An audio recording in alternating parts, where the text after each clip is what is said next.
Hello नमस्कार जय हिंद दोस्तों, स्वागत करते हैं आप सभी का आपके अपने यूट्यूब चैनल में जिसका नाम है आपके विचार। तो आज हम आए हुए हैं नागाजी गौशाला में। और जैसा कि आप सभी लोगों को पता है, मध्य प्रदेश में हर एक ज़िले में कई सारी गौशालाएं खुली हुई हैं।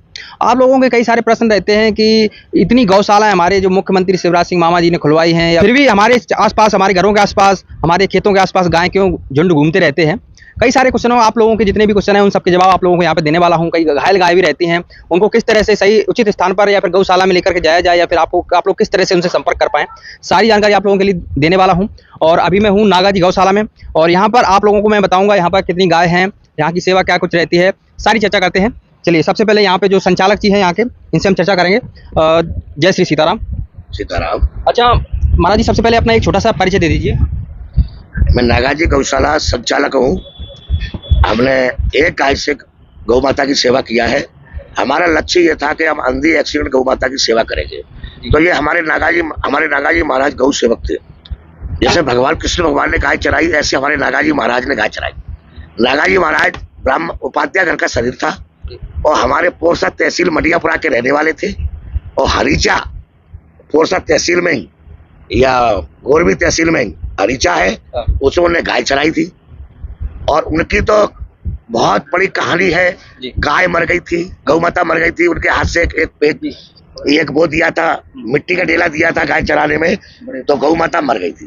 तो गांव वालों ने कहा कि अब तुम्हें हत्या लग गई गौ माता की, आप गांव में मौनी दिखा सकते हो। तो महाराज जी बोले कि अगर हम मौनी दिखा सकते हैं, गौ माता मर गई, हम भी मर जाए। तो नागाजी महाराज रात भर गौ माता के पास बैठे रहे कि अगर गाय मर गई, गौ माता मर गई, हम भी मरेंगे, हम गांव में मौनी दिखाएंगे। तो भगवान ने गौ माता को जिंदा किया। तब उसी दिन से नागाजी महाराज ने बैराग लिया, और फिर नागाजी धाम पोरसा में उन्होंने भजन किया।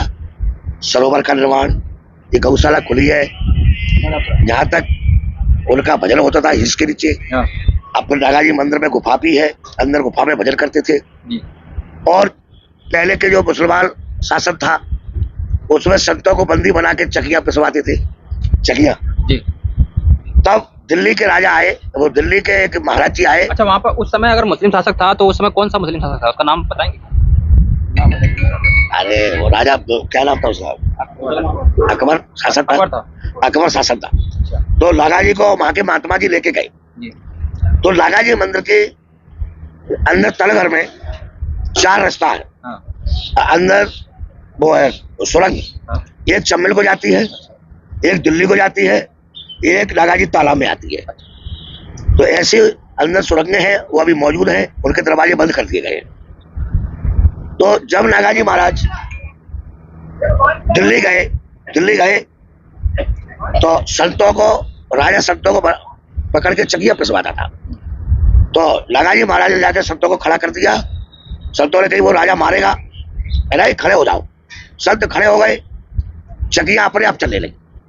और राजा के ने कही अच्छा कुछ छेड़ के संत आया है, लाओ पकड़ के इसको। तो उनने जंजीर, राजा ने कही जंजीर गर्म करो। जंजीर गर्म करवाई।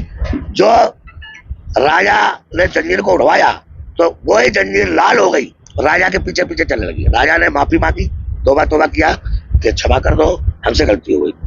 तो ये नागाजी महाराज की ये कई कहानी है, सबको पता है। तालाब में यज्ञ हुई थी, यज्ञ या नागाजी धाम पोरसा में, तो तालाब से पानी भरा, उससे घी बन गया था, यज्ञ हुई। गैया मरी, एक कहानी। ये एक राजस्थान के राजा थे, उनकी काया खराब हो गई थी। तो महाराज जी ने तालाब में स्नान कराए, पानी पड़ के मारा, उनकी काया ठीक हो गई। तो नागाजी महाराज की अटूट कृपा है। और नागाजी महाराज ने, हम उनके जाने कौन होंगे, हम भी ब्राह्मण बालक है।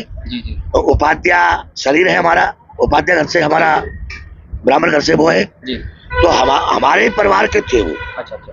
तो हम मिलकर जाने कौन लगेंगे, संती जाने कौन लगेंगे। तो हमारे परिवार से मडियापुरा के थे। तो हम गलिया पोरसा के, बुधारा के, गलिया पोरसा। ठीक है। अच्छा, ये तो हो गई कहानी की बात। अब हम बात करेंगे ये जो गौशाला है, इसका निर्माण कब हुआ, किस सन में? ये 2001 में इसका एक गौ माता से हमने निर्माण किया था। और 1-1 रुपए मांगते थे हम दुकान से। उससे हमने धीरे धीरे आज हमने 2 गौशाला स्थापित कर दी है। नागाजी की कृपा रही है, हमारा इसमें कुछ नहीं है। हम तो केवल कर्म किया है, और नागाजी महाराज ने हमको हिम्मत बनाया है। तो हम 1-1 रुपए से मांग के आज 2 गौशाला स्थापित हो गई। अब कोई भी भक्त हमारा क्षेत्र के, बाजार के, कोई इस गौशाला को लेना चाहते हैं, अच्छे हमसे भी अच्छे ढंग से अगर चलाना चाहते हैं तो हम गौशाला उनको देने के लिए तैयार हैं। और जब तक हमारी साथ चलेगी, जब तक हम इस गौशाला का सहयोग करते रहेंगे, जितने भी हमारे चेला, हमारे अगले जन्म के बहन भाई, अब तो हमारा जन्म दूसरा हो गया, हमारे गुरुजी राम लखनदास जी महाराज महामंडलेश्वर महंत, उनके शिष्य चरण सेवक संत ब्रजकिशोर पागलदास, और हम जो है सबको सलाह दिया है कि गौ सेवा जैसा कोई कार्य नहीं है, और जब तक साथ चले जब तक सेवा करना। सबसे हमारा ही कहना है, आज 2 गौशाला चल रही है, कोई भक्त जो गौ भक्त है उनको हम ये गौशाला की चाबी देने को तैयार हूँ। 10-20 लाख रुपए हम पब्लिक से भिक्षावृत्ति करके और सहयोग करेंगे। क्यों कि हमारी वजह से गांव को जोगी जोगना, अनगांव का सिद्ध, हमारी वजह से जैसे गौ माता की सेवा होना चाहिए ऐसी हो नहीं पा रही है। अब हम कहें कि नहीं मैंने गौशाला खोली है, हम जाके मेहनत है, हम मालिक है, नहीं, ये कोई दुकान नहीं है। मंदिर हुए, शासन प्रशासन हुआ या गौ सेवा हुआ, ये कोई दुकानदारी नहीं है, दुकान नहीं, ये सेवा भाव है। चाहे मंत्री हो, उनको सेवा करना है पब्लिक का, ये कोई बिजनेस नहीं है। मंदिर है, कोई बिजनेस नहीं है, गौशाला ये बिजनेस नहीं है। इसमें अपना पूरा जीवन, चाहे राजनीति हो, चाहे मंदिर हो, चाहे गौ सेवा हो, वो तो इसमें आवे अपना जीवन इसमें समर्पण कर दे, अपना खून भी बेच के, अपनी आंखें भी बेच के, खून बेच के मंदिर में या गौ सेवा में या समाज की सेवा में लगा देना चाहिए। आपकी गौशाला बहुत प्रयास करती है, जगह जगह पे प्याऊ लगाए, विदेशों तक सेवा करे। अच्छा, विदेश में अपनी महाराज जी कहाँ पे सेवा हो रही है?